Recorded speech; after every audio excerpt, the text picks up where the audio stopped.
Olá, tudo bem? Meu nome é Miriam Oliva e esse é o canal do KB Advocacia. Neste canal nós falamos sobre empresa, patrimônio e pessoas. E no vídeo de hoje eu quero falar sobre o caso Britânia versus Mundial. Existe proteção para cópia de embalagem?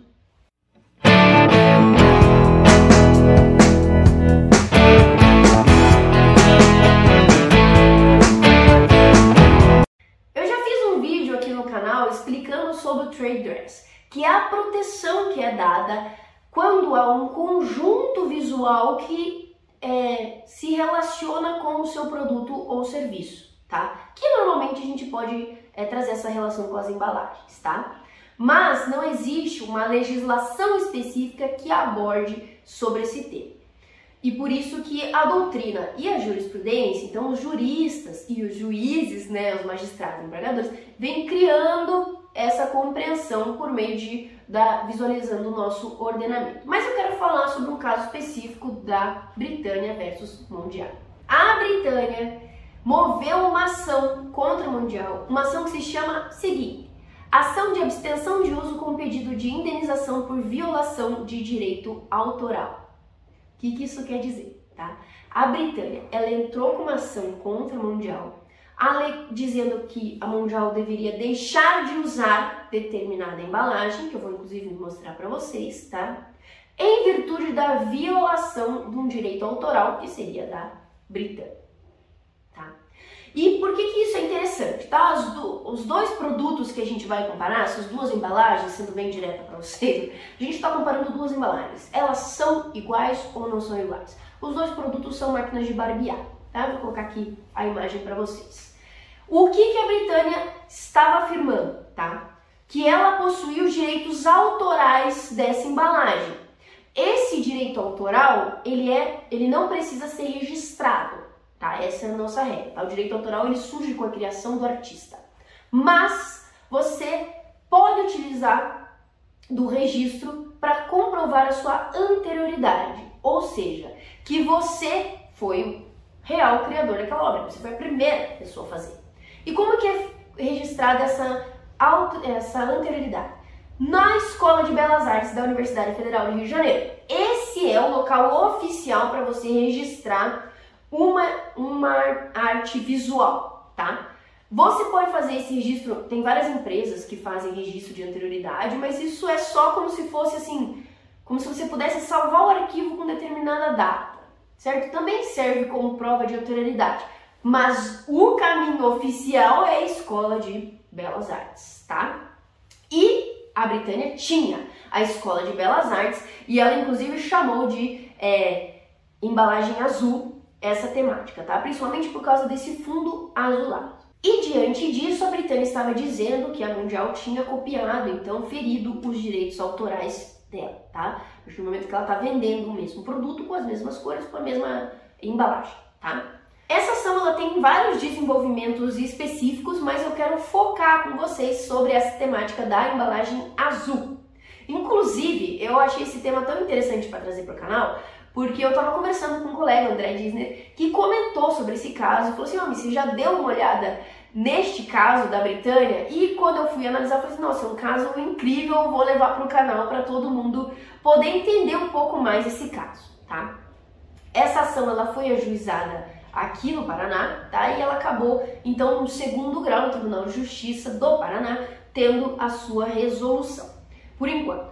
E eu vou comentar com vocês um pouco mais sobre esse caso, vou deixar aqui o número do processo, caso vocês queiram ver esses pormenores, mas eu quero focar bastante nessa questão da embalagem azul. Então, embalagem azul e a possibilidade da exclusividade, é essa a grande discussão. A grande argumentação da Britânia é que ela possuía o direito autoral sobre aquela embalagem, tá? Sobre como os elementos são posicionados, sobre as cores, sobre o fundo, sobre os reflexos brancos que tem na embalagem, tá? Todo esse conjunto, certo? Visual. Textos, imagens, tudo a forma como ele está disposto. E que diante dela possuir esse direito autoral, ela possui então os direitos patrimoniais decorrentes. O que isso quer dizer? O dinheiro que resulta na associação que o consumidor faz com essa embalagem, certo? Esse direito patrimonial diz respeito a esse fator econômico que resulta de uma obra autoral. E a grande questão é se o consumidor poderia se confundir ao olhar a embalagem da Britânia e da Mundial, acabar comprando a da Mundial ao invés de comprar a da Britânia por causa dessa associação dos elementos, cores e todo o desenvolvimento gráfico que eles colocaram. Esse é o argumento da Britânia. E o que a Britânia pediu? Ela pediu a cessação do uso desses elementos visuais pela Mundial, tá? E além disso, uma indenização por causa disso. Agora, a Mundial ela apresentou diversos argumentos ao longo do processo. Primeiro, ela diz que não há uma reprodução direta da embalagem, que não é possível que os consumidores se confundam porque elas são completamente diferentes e que a similaridade estaria apenas no uso dos tons azuis e que isso não garante um uso exclusivo para a Britânia. Ela não pode se garantir o uso exclusivo do tom azul e que por isso não há uma reprodução, uma cópia idêntica ou fiel, não há nenhum plágio ocorrendo. Esses foram os argumentos da Mundial. No decorrer do processo, o processo é muito interessante, ocorreu uma perícia, tá? Uma perícia para constatar se essas imagens eram iguais, porque é isso que eu falo. É muito subjetivo nós consumidores comuns, olharmos duas embalagens e avaliarmos se elas são iguais, porque o consumidor tende a se confundir. É esse justamente o argumento da Britânia, certo? Então, por isso foi requisitada uma perícia técnica para constatar se há similaridades. E a perícia constatou que sim, há muitas similaridades nas disposições dos elementos, nos feixes claros e nas tonalidades de azul e como as palavras e elementos são colocados dentro dessa embalagem, dessa obra visual. A perícia concluiu que houve uma reprodução parcial deste ponto, suficiente, talvez, então, para que haja essa confusão dos consumidores. Esse processo ele teve uma sentença e ocorreram diversos recursos e acabou subindo, então, para o Tribunal de Justiça do Paraná, sob a relatoria do desembargador Luiz Henrique Miranda, tá?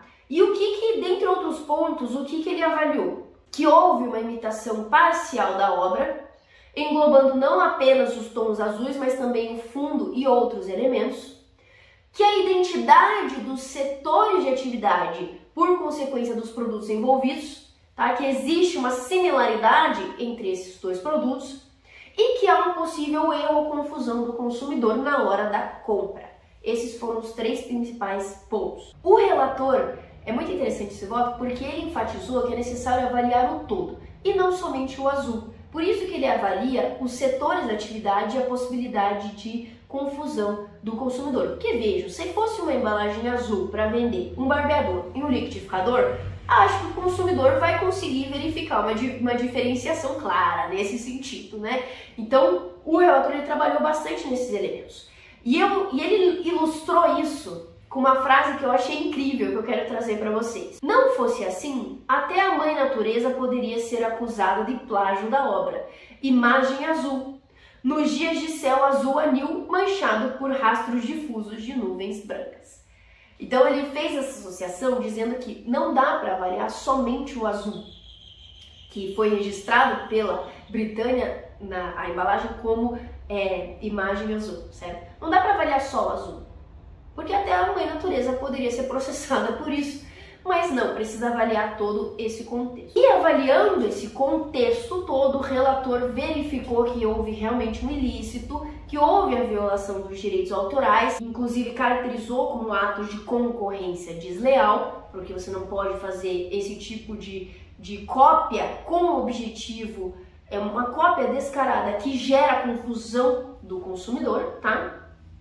E um ponto importante que eu trouxe para vocês é que enquanto a decisão de primeira instância colocou como uma indenização danos morais para a empresa de 80 mil, o relator ele acabou reduzindo diante de todo o precedente que existe no tribunal para 20 mil reais. Esse é um caso muito intrigante na propriedade industrial, porque ele explora o Instituto do Trade Dress, essa proteção que não está descrita especificamente na lei, mas ela pode ser abstraída principalmente do 195 da Lei de Propriedade Industrial, que fala sobre a concorrência desleal, mas também, como a gente viu justamente nesse caso, das proteções que existem para o direito autoral. Então, neste caso, se trabalhou bastante no diálogo sobre esses dois institutos e também a proteção do consumidor é por óbvio. Existem outros, como eu disse, pormenores nessa ação, mas eu quis destacar com vocês essa discussão sobre o trade dress da Britânia e da Mundial, especificamente sobre essa